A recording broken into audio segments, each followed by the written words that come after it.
going to be? We're not sure what decks they're opening up with in Game 1, but I think you're right, Rainey, that this Hog Lightning deck could be the deciding deck in the match. Okay, they're actually gambling. Already some differences. Splitting it up. Actually, some differences in their line of play, and let's see if that makes all the difference. I think they're about even in terms of tower damage. Oh no, actually, the difference between a level 3 and level 4 Expo is about 80 damage. It's right there. All right, Fire Spirits come across the way and actually don't do too much damage.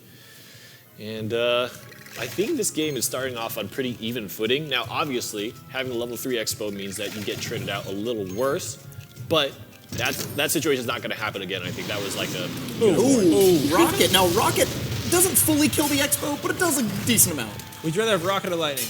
Lightning, because Lightning can actually hit the enemy tower as well, whereas Rocket is a much smaller impact point, so it can only hit the Expo, unless, of course, they play the Expo directly next to the tower. Right. The big thing about having Rocket for Ender here is if he somehow, with his 7 other cards, gets one tower low enough, then the Rocket all of a sudden gives him the impetus to close out the game early. And so effectively, the tower health for Killer Whale to chew through is a lot more than what Ender has to do. I don't know if I really like that Fireball that we just saw out of Killer Whale, because that left him 4 elixirs short to stop this Expo.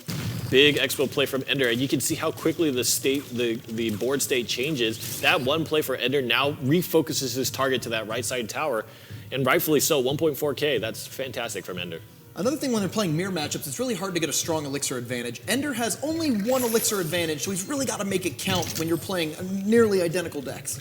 Guards coming down the way, and that's going to give a lot of time. Oh, that might be a big rocket. No, it misses everything else, but gets the crossbow down, and actually enough to mitigate all the damage. And I think Ender's going to be pretty happy about that, because now the ball is in Ender's court. He can play his crossbow at this point in time. And I think he will do just that. Mega Mini to try to protect. Inferno Tower goes up in front. How are you going to stop the Fire Spirits? And it's actually going to be countered by a set of his own Fire Spirits. The Ice Spirits actually do trade as well.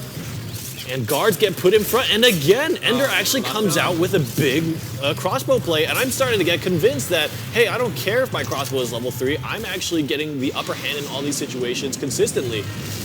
Actually plays the Fire Spirits to block the crossbow. Ender is actually so sick right now. Yeah, I think you're right that he's trying to drift more towards the Rocket plan. If he can just get a little bit more damage on that tower. Rocket does about 473, I think, in tournament caps here, so 2 rockets will be enough to take that tower down. The question is, how can he cast 2 rockets while not being vulnerable to an Expo? Oh, that's Great a big prediction. fireball play. Wow. But the question is, if that crossbow locks on for any amount of seconds, really, that could spell the end of Killer Whale's game right now, because that rocket will push the little damage that Ender needs to finish it out. Ooh, this is, you know, it's a very different sort of Expo game than we've seen in the past, actually. First off, great job by Killer Whale adjusting his play. He knew that rocket was going to come down with the Fire Spirit, so he had the Ice Spirit to jump on him. But we're seeing a very different game, whereas before we would see both players dropping their Expos in the middle and kind of wrestling back and forth. These players are taking turns. They're sort of going back and going, my Expo, can you block it? All right, cool, my turn, right? Yeah. That's a big rocket opportunity here, and he's got to play the Fire Spirits to defend, and I think this is the turning point of the game. I think Ender has the opportunity to push momentum back to his side. Elixir is in the advantage of Killer Whale, but the card cycle is in the advantage of Ender. Oh, missed! Oh no, and that could be a critical mistake. Now notice that there's only a few more health points left before it's in the kill zone for Rocket. This is the reason why you would bring Rocket in the Siege deck, because you really essentially are lowering the effective health of your other opponent's tower. And this log is getting it just that much closer. I think one more log and one more rocket. This Expo might be lethal. He's got to play the Fire Spirits to block. And he does! Now, Fireball. Killer Whale does not have a rocket. He has 2 fireballs that could win it, but all Ender needs is a log and a rocket to close this game out. Is that math correct? Is that true? Yes, it is. It is. A log and a rocket. Here it comes. Just let the rocket go. But the fireball's not going to be enough. Play the rocket. Play it. Rocket now. He's got 6 now. He's got 6 elixir. Don't play the log. The rocket. He could go. Ender taking it. The Fire Spirits are right there. 47. Hey. Oh, my goodness. Hey, Seth, which point of HP matters the most? The last one. That is right. That's right. Oh, We see it right here all the time. Well, there it is. Ender now up 1-0 against Killer Whale. One thing I want to talk about, though, is the Killer Whale fireball prediction that he played. What gives a player that confidence? Because if you miss that, if you throw a fireball and your opponent just decided to wait a second and not play anything, you could miss out on a huge elixir advantage. Of course. But on the other hand, the best time to take elixir off the board is right as it's spawned because it gets no effectiveness. Think about this. If you play Skeleton Army and I'm going to arrow it, but your skeletons do a whole bunch of damage before the arrows hits, what's the point? Did I really get an advantage there? Sure. So in the same way, by fireballing before they ever take a swing, before they ever do damage, huge. And actually, if you want to learn what we were talking about changing your line of play, changing your sequencing, predicting what your opponent's going to do, that game was a clinic by both players. They adapted every single time. No two setups were the exact same as they kept trying to outmaneuver their opponent, and that was maybe the highest quality game that we've seen today in terms of technical play and adaptation. Well, interestingly enough, too, those decks were so similar. How do you go in and beat yourself, I guess? Mirror matches are always very tough because it really makes you have to face your fears, right? You have to. There's no excuses anymore, right? The decks are the same. It's just all up to it's just all up to your decision making, really. Whereas that case was not exactly a mirror because I really think the key point for that match was Ender having the rocket, right? The rocket was a key thing for Ender, and I think crossbow play, they each had varying lines of play and very creative back and forth. But the use of rocket, and Ender knew how to navigate that situation perfectly. I'm convinced Ender, I mean, there's still more games to go, right? Yeah. But that was pretty sick. It was great because they got into that back and forth because Ender knew that he didn't actually have to fight xbow. He could just rocket it, right? So he's like, I'll set up my xbow, and then once it's down, and his opponent's like, all right, my turn to set up xbow. Sweet, rocket. Just don't even worry about it. Don't worry about setting up a defense. Just rocket it and play a nice spirit in front. Oh, well, there it is. Now Ender is up 1-0 against the Killer Whale. One more game, and he's going to go into the finals to feed off against Marcel P. Feed off, face off, it's the same feed off, it's the same thing. Against Marcel P, let's take a look at, can he do it? We'll see if Killer Whale switched decks or if he stayed with the same deck as well. Ender has to switch decks. All right, Ender's going to set up a crossbow with an Ice Spirit in front. And the Golem comes down just in time. Really good execution from Ender so far. And I think he's just going to let the Mega Minion on the right side rock. That's a big log. That really opens Ender's game up. And the crossbow does a lot of damage to the left side. Got the swing. Nice. Great timing. Ender is really killing it. I can't. Hey, you have a level 3 Expo. I don't care. I will. Well, don't take my word on this, but if you come out and meet me, I will take money out of my wallet to give you money to buy gems and level up that crossbow because that is sick. Well, no matter what, both of these players are walking home with at least $300 with, of course, the person who goes into the finals. Ender can maybe crack open a few super magical chests and get those cards up. But you're right. I think he's showing that card levels are not holding him back. He has a level 3 Skeleton Army, level 3 Expo, and he is in a dominating position with only 2 minutes to go in this game.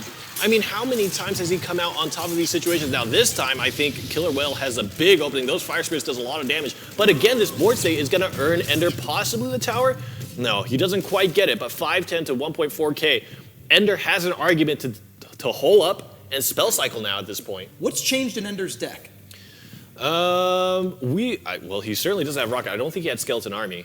You're right. And I think he did not have Skeleton. That's Marcel P who had Skeleton Army as well. And I don't think he had Log either, right? His opponent had Log, but maybe he did have Log. I'm not sure. Did he have Fire? Either way. Yeah. I think you're right, though. Fireball's definitely new. That's different. So he switched up the spells. He switched up a little bit of the blocking support. He had guards in the other deck instead of Skeleton Army. What's really interesting about this deck is now that he has Fireball as well as Log, he can actually very confidently sit back. Fireball, as compared to Rocket, is actually not as expensive, so you can cycle it much easier. You can make a case for it much easier. Yes. And he's only one Fireball away from taking that left tower, so now Ender finds himself in the same position that Marcel P did before. Defend, defend, defend. Anything you can do to defend is going to be critically important at this stage of the game. Big Log takes down the Ice Spirit, and that's going to help the Mega Minion with the duel, and the crossbow actually gets opened up. Ender, you need to find some way to stop that crossbow from doing a ton of damage, and all of a sudden, this match is a lot closer than it seems. 30 seconds for Killer Whale to put that right side tower into spell cycle zone, and that's the race right now. I can't actually believe my eyes that he's playing the crossbow on the left side because you need, I think, just a sliver of health. No, he threw that fireball out. The game now is Ender has to make sure that he pays Killer Whale back for that 4 elixir spent on that right side tower. Can he do that? That's the question. What Killer Whale is doing is actually setting himself up for overtime. Yes. He's expecting that both players are going to fireball and take those towers down on the other side. There's one fireball, take the tower. That might have been a crucial mistake. Ender's got a fireball. Ender! Ender needs to fireball. Ender! Ender! Oops! What in the I think he forgot. I think he thought that Mega Minion on the left side was going to swing once on the tower. He just needed to log Fireball. He did have the Elixir, but he may have not had it in hand at that exact moment. Well, so right there, also at the end, we saw Ender use the Fireball defensively against a crossbow, and the tower's still like 170. May have not. But here's the thing: if you don't Fireball that Expo, the Expo kills your tower, right? Really? So The travel he used time? it there. So I think that he definitely could have logged for the win. Or to put in overtime. The overtime. But I guess he didn't see it, didn't have it in hand. He had enough Elixir to cast it. Tournament nerves. That's it. Yeah. Oh, wow. Just a little. It's this identifying your game plan, right? I think if Ender had committed to Inferno Tower crossbow in the middle of the map, there's no fear. Even if you lose out that trade and Killer Whale's Expo survives with that much health and he does like 200 damage to your tower, you take 30 seconds and say, okay, you get to do 200 damage every 15 seconds. Are you really going to win that match? Sure. I'm not sure why he had the Inferno Tower in his deck, why he didn't play the Inferno Tower at the river against the Expo, because the Expo came down and he's like, kind of freaking out, playing stuff, ends up fireballing it.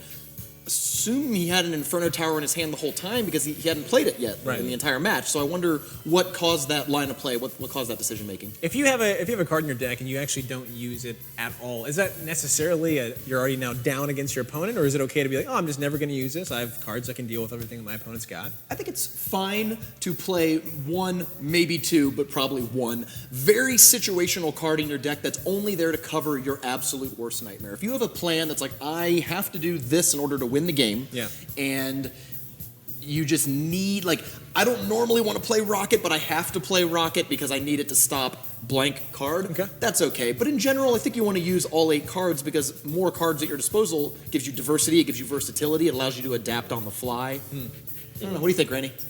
I think that it's important. I think that there is a point in time where you really have to consider, for example, the best example here is if you have Rocket in your deck, right?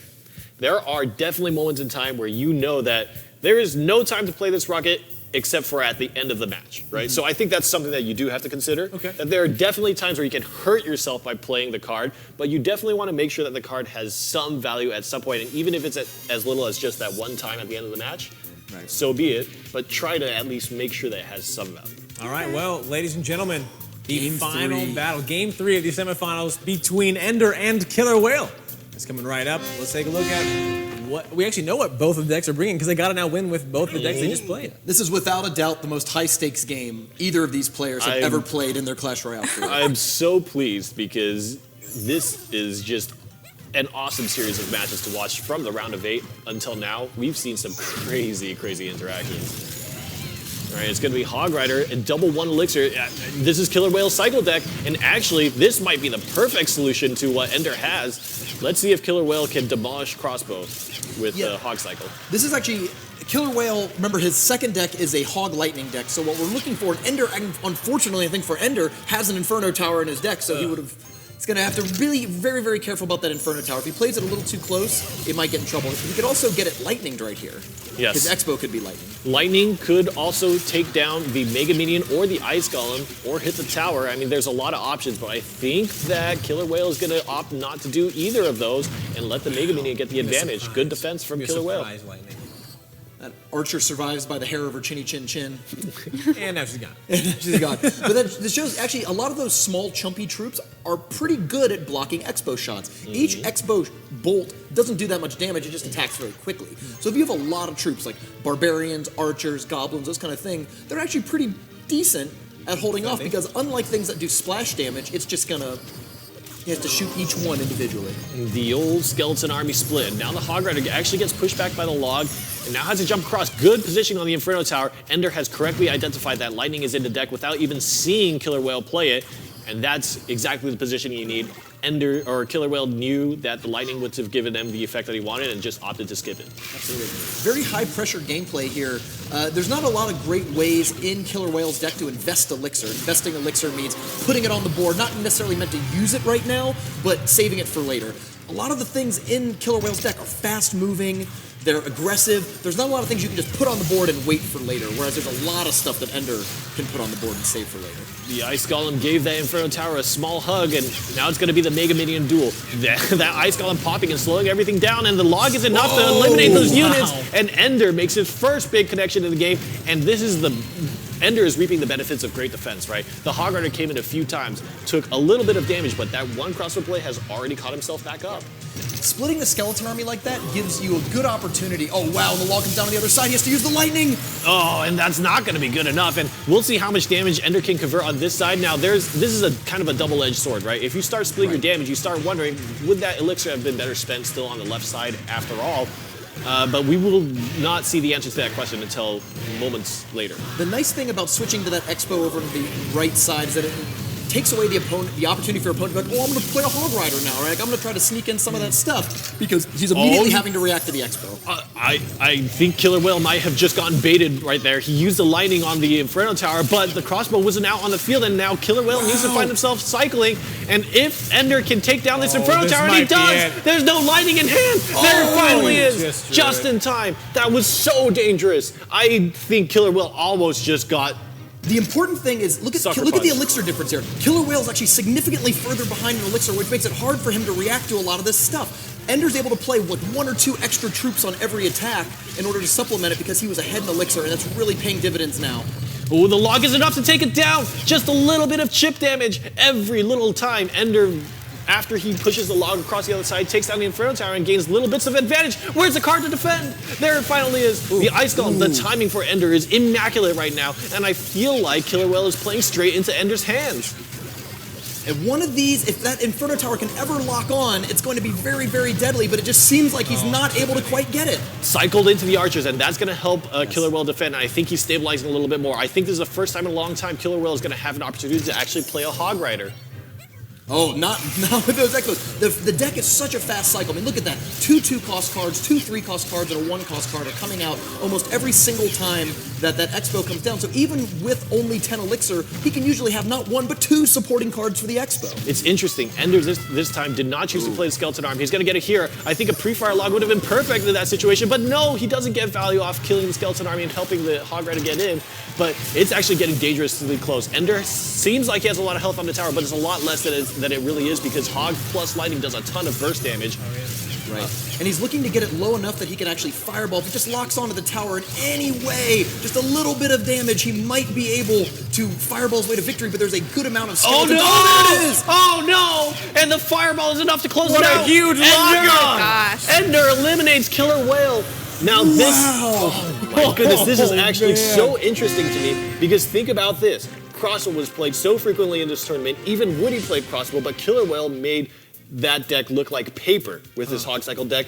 Right. Ender somehow got momentum in the match. Just dances around it. That was crazy. What I saw very differently from a lot of the other Expo matches there was that Ender played somehow a very high-tempo, aggressive Expo. He was always, every single time, trying to be the first person to make a move because he knew that if he ever just sat back and let's see what happens, his opponent can go Hog, Lightning. And now you are on the reactive. And the Expo deck didn't have a lot of great ways to defend it. What I think KillerWhale could have done differently there was maybe try to get off of the Inferno Tower plan and try to counter those Expos with something like the Hog Lightning, right? Drop the Hogrider instead of the Inferno Tower because Ender got better and better as the game went on at preparing for that Inferno Tower, right? Sure. So, all right, guys, we have a replay now from that last semifinal match. Let's go ahead and take a look at it. Let's see. Will it be an Expo, you guys think? Probably. Well, now that we've seen it, it's spoiled the result for me.